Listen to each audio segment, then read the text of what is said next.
Hi hello नमस्ते. चला UK मधील प्रामाणिकपणाचा अनोखा स्टॉल बघूया. तर हा स्टॉल म्हणजे काय, चला जाणून घेऊया. पुढे आल्यावर मी असा रस्ता क्रॉस केला.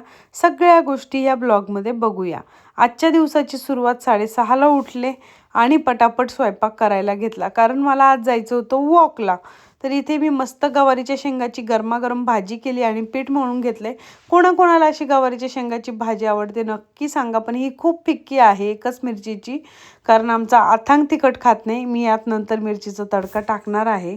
तर आवरून सगळं सॅक घेऊन निघाले. तुम्ही म्हणाल सॅक घेऊन कोण जातं, तर मी जाते, कारण मला शॉपिंगला जायचं आहे.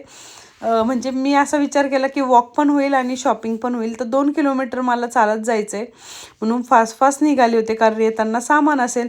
रस्त्यात जाताना मला हा अनोखा स्टॉल दिसला आणि इथे लिहिलेलं होतं प्लांट्स पाऊंड 1, म्हणजे 100 रुपयाला एक प्लांट आहे आणि व्हेजिटेबलचे प्लांट आहेत.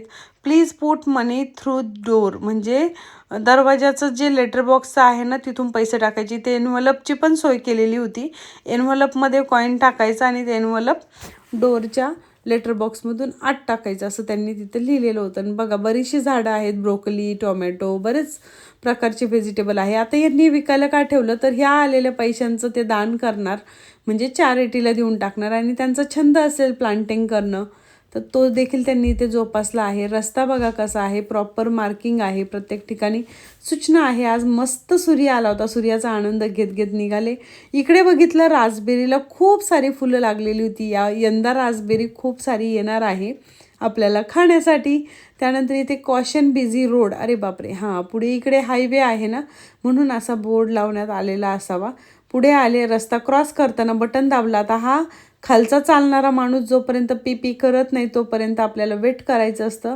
आणि हे बघा हिरवा रंग लागला की आपल्याला जायचं आहे, म्हणजे आपल्यासाठी इथे गाड्या थांबतात. आता गाडी नाही आहे इथे, नाही तर दाखवली असती. तर अशा पद्धतीने मी आता वॉकिंगला निघाले आणि पुढे रस्त्याचं काम चालू आहे. तर 10-15 पावलांच्या अंतराच्या आधीच बोर्ड लावण्यात आलेला आहे. आणि इथे कशा पद्धतीने रोडची कामे चालतात हे आपण पार्ट 2मध्ये बघणार आहोत. पार्ट 2 बघायला विसरू नका. भेटूया पुढील व्हिडिओत, तोपर्यंत बाय बाय.